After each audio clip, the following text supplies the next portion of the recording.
I'd like to take a moment and talk about some best practices when it comes to creating calculated columns or adding new features within a dataset.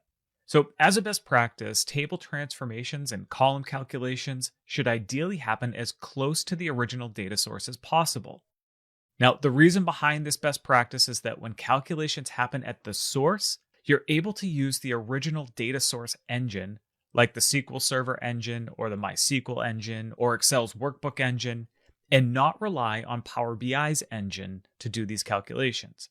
Basically, all of this boils down to optimizing Power BI reports for performance and speed. Here's a high level look at the different places where calculations should be made or added as part of a report development project.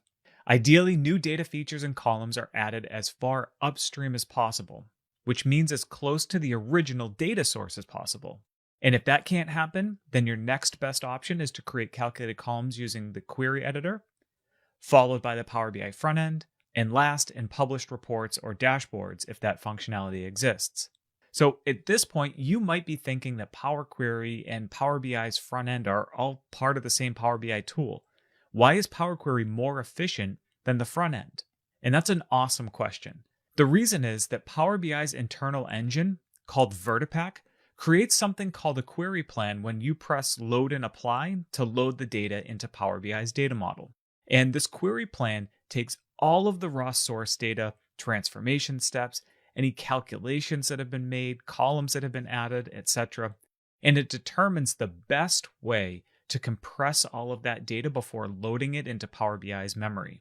Remember that lecture on storage and connection modes, right? When you're using import mode, the data is loaded into Power BI and the Vertipack engine needs to create this highly optimized plan for fast and reliable performance. So when new calculations, new columns, and other data features are added using Power BI's front end, they're not added to that same query plan and can't take advantage of the compression methods. So because of this, you might disproportionately bloat your data model size. Now, there is a lot of nuance involved here, and it's generally outside the scope of this course, but just keep in mind that when possible, add columns at the source. If you can't, then try the query editor. If that doesn't work, then use the front-end tools in Power BI.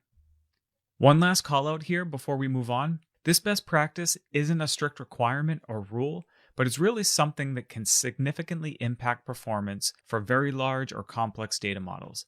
And I totally understand that where you define calculation often depends on several factors like accessibility to data sources, complexity, business requirements, your own ability and level within Power BI. So basically, we'll be practicing different methods to create columns using both the query editor, like we've already done, and DAX, which is found in Power BI's front end.